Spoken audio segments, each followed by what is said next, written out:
এতদিন পর্যন্ত নিজে যা রেকর্ড তৈরি করেছেন এবার নিজেই সেই রেকর্ড ভেঙে দিলেন তৃণমূল প্রার্থী তথা তৃণমূলের জেলা সভাপতি সুজয় হাজরা। মেদিনীপুর বিধানসভা নির্বাচনে এতদিন যতজন তৃণমূল প্রার্থী জিতেছেন তার যা ব্যবধান, এবার কিন্তু সেই ব্যবধান অনেকটাই বেড়ে গেল। আর সেই ব্যবধান বাড়িয়ে সুজয় হাজরা তিনি কিন্তু বলা যেতে পারে এই মুহূর্তে হিরো। তুলনামূলকভাবে তার যা ফল, সেই ফল কিন্তু সবাইকে অবাক করে দিয়েছে। এই মুহূর্তে দাঁড়িয়ে বিজেপি খুব একটা ভালো পারফর্ম করতে পারেনি। বামেদের কথা আর কি বলি, বামেরা তো পুরোপুরি নিঃস্বই হয়ে গিয়েছে। সেই পরিস্থিতিতে দাঁড়িয়ে তিনি কিন্তু দুর্দান্ত পারফর্ম করলেন। দলের কঠিন সময়ে দলের পিছনে যারা আঘাত করেছে এবার তাদের বিরুদ্ধে ব্যবস্থা নেওয়া হবে, পরিষ্কার জানিয়ে দিলেন সুজয় হাজরা। শনিবার 23শে নভেম্বর রাতে মেদিনীপুর শহরে একান্ত সাক্ষাৎকারে তিনি বিস্তারিত জানিয়েছেন। তিনি বলছেন যে ইতিমধ্যেই এমন কয়েকজন আছেন যারা দলের বিরুদ্ধে কাজ করেছেন, তাদেরকে দল থেকে সরিয়ে দেওয়া হয়েছে। এখনো যারা রয়েছেন তাদের চিহ্নিত করা হচ্ছে, তাদের বিরুদ্ধে ব্যবস্থা নেওয়া হবে। কি বলছেন জয়ী প্রার্থী সুজয় হাজরা, শোনাবো আপনাদের। কর্মীদের উদ্দেশ্যে কি বার্তা দেবে এবং আগের দিকে এগিয়ে চলার জন্য যেটা বললে যে বেশ কিছু কর্মীকে শনাক্তকরণের প্রয়োজন রয়েছে, সেগুলো শনাক্ত করেছি, কি কি পদক্ষেপ নিতে চলেছো? না, আমি আগে একটা জিনিস বলেছি যে দল একটা পরিবার ভাবতে হবে।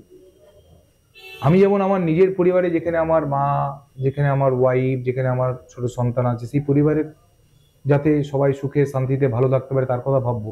একইভাবে আমি যখন দল করব, দলকেও পরিবার ভেবে সেই পরিবারের সবাই যাতে ভালো থাকে সেটা কথা আমাকে ভাবতে হবে।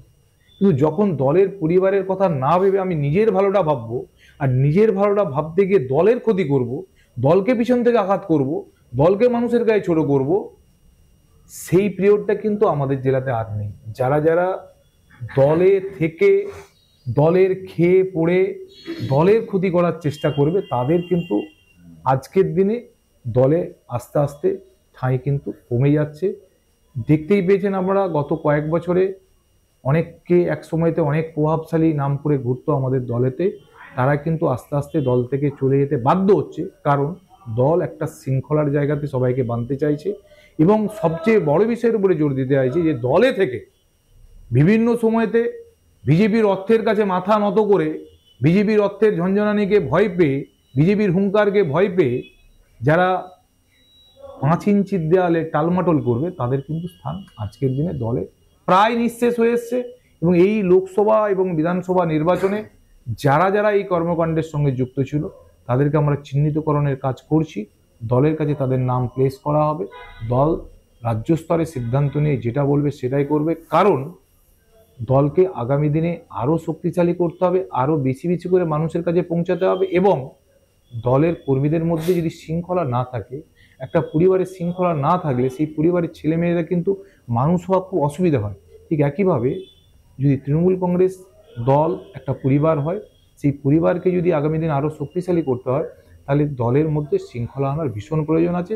সেই কাজটা গত 3-3.5 বছর যে 40 মাস আমি আছি সবাইকে নিয়ে এক সূত্রে গাঁথার চেষ্টা করছি। তারপরেও যারা পিছন থেকে দলকে ছুঁড়িয়ে মারার চেষ্টা করছে তাদের কিন্তু দলে স্থান হবে না, এটুকু আমি দায়িত্ব নিয়ে বলছি। এই সুজয় হাজরার সঙ্গে মেদিনীপুরের তৃণমূল সাংসদ জুন মালিয়ার মত পার্থক্য নিয়েও জল্পনা শোনা গিয়েছিল। শনিবার সুজয় হাজরা জয়লাভের পর কিন্তু জুন মালিয়া মেদিনীপুরে পৌঁছে তাকে সংবর্ধনাও জানিয়েছেন। তাহলে কি সত্যি মত পার্থক্য বা যে বিরোধটা শোনা যাচ্ছিল সেটা একেবারে মিটে গেল? এই নিয়ে তিনি বলছেন যে এই বিরোধ কিছু মিডিয়ার তৈরি করা। কারণ জুন মালিয়া 2021 সালে বিধানসভায় প্রার্থী হওয়ার সময় বা 2024-এ লোকসভা নির্বাচনে যখন প্রার্থী হন তখন সকাল 7টা থেকে রাত 1টা পর্যন্ত প্রার্থী হয়ে তিনিই প্রচার করেছেন, অর্থ শ্রম সবই দিয়েছেন। সুজয় হাজরা বলছেন যে দুজনের মধ্যে ব্যক্তিগত স্তরে কোনো বিরোধ নেই, কাজের ক্ষেত্রে আদর্শগত বিরোধ থাকতেই পারে। দুজনের ক্লাস এবং প্রফেশন একেবারেই আলাদা। সবার উপরে একটাই জিনিস যে আমাদের নেত্রী মমতা বন্দ্যোপাধ্যায়, দলের নাম তৃণমূল কংগ্রেস, দলের নেতা অভিষেক বন্দ্যোপাধ্যায়, তার বাইরে আর কোনো কিছুই নেই। শোনাবো আপনাদের তার কথা। একটা মসৃণ পরিস্থিতি অলরেডি দলের মধ্যে রয়েছে, যাকে নিয়ে বিতর্ক বেশি কিছু নেই। কিন্তু একটা ছোট্ট অস্বস্তি ছিল, যেটা জনশ্রুতি সংবাদ মাধ্যম বলো আর যেখানেই বলো, সেক্ষেত্রে জুন্দি বনাম সুজয় মত পার্থক্য, সেটা কি মিটলো? দিদি তো ছুটে এলো তোমাকে সংবর্ধনা দিতে বা সম্মান জানাতে, কি মনে হলো? সংবর্ধনার মধ্য দিয়ে তো এরকম বিষয় নেই। বিষয়টা হচ্ছে যে প্রথমত 2021 সালে উনি যখন মেদিনীপুর বিধানসভার প্রার্থী হয়েছিলেন, বলতে পারেন সকাল 7টায় বেরোতাম, রাত্রি 1টায় ঢুকতাম। অর্থ বলুন, শ্রম বলুন, সময় বলুন, যারা 21-এর নির্বাচনে আমাদের সঙ্গে ছিলেন আমার চেয়ে বেশি কেউ করেনি। আবার 2024 সালেও একইভাবে 7টা থেকে 1টা, অর্থাৎ সকাল 7টা রাত্রি 1টা, একই সেই 24-এর যা 21-এ ছিল সেই শ্রম, সময়, অর্থ বলুন, সব আমার চেয়ে বেশি কেউ করেনি, এটুকু আমি দায়িত্ব নিয়ে বলতে পারি। তাহলে বিরোধ কোথায়? 21-এ করলাম, আবার 24-এ করলাম, মাঝে বিরোধ কিছুটা প্রিন্ট মিডিয়ার তৈরি, ইলেকট্রনিক্স মিডিয়ার তৈরি। আমার সঙ্গে কোনোদিন কারো ঝগড়া হচ্ছে, আমার সঙ্গে কারো মতবিরোধ হচ্ছে, কথা কাটাকাটি হচ্ছে, এই ধরনের ছবি আপনারা যতদিন আমাকে রাজনীতি করতে দেখছেন কোনোদিন আছে বলে আমার মনে হয় না। কারণ আমি একটু কম কথা বলি। আমি নিজের ম্যানেজমেন্টের ছাত্র হিসাবে,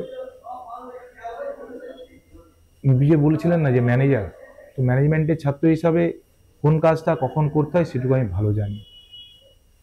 বাকি যদি পরিবারের 4 জন সদস্যের মধ্যে মতের পার্থক্য হয়, মতাদর্শগত, আদর্শগত, কাজের ক্ষেত্রে নিশ্চয়ই কোথাও কোথাও মতের পার্থক্য থাকতে পারে, থাকবে। কারণ আমার কাজের যে চিন্তা ভাবনা, আমার কাজের যে চলার পথ, তার সঙ্গে অন্য লোকের চলার পথ নাও মিলতে পারে, কিন্তু সেটা ব্যক্তিগত স্তরে কোনো বিরোধ নয়। কারণ আগেও বললাম যে দেখুন, ওনার ক্লাস একটা আলাদা, উনি একজন আলাদা প্রফেশন থেকে এসেছেন, আমি একটা আলাদা প্রফেশনে থাকি। এই নিয়ে আমার কালিক শাহজাহান আলী কি বলছেন দেখুন। অনেকেই মনে করেছিলেন যে এই উপনির্বাচনের আগেও 2026-এর আগে আরজিকর কাণ্ড তাদের কাছে, বিরোধীদের কাছে একটা তুরুপের তাস। কিন্তু আদপেই এই 6টি বিধানসভা উপনির্বাচনের ফলাফলের পাওয়ার পর তৃণমূলের দাবি নেতিবাচক ফল এনেছে বিরোধীদের কাছে, যা তারা রাজনীতিকরণের চেষ্টা করেছিলেন। মানুষ সেটা বুঝে উল্টো দিকে ভোট দিয়েছে, যাতে তৃণমূলের জয় ব্যাপক হয়েছে। এখন দেখা যাক এই ট্রেন্ড বা যেভাবে এই 2026-এর নির্বাচনের আগে। সাবস্ক্রাইব করবেন আজ তাক বাংলার ইউটিউব চ্যানেলকে, ফলো করবেন হোয়াটসঅ্যাপ চ্যানেল।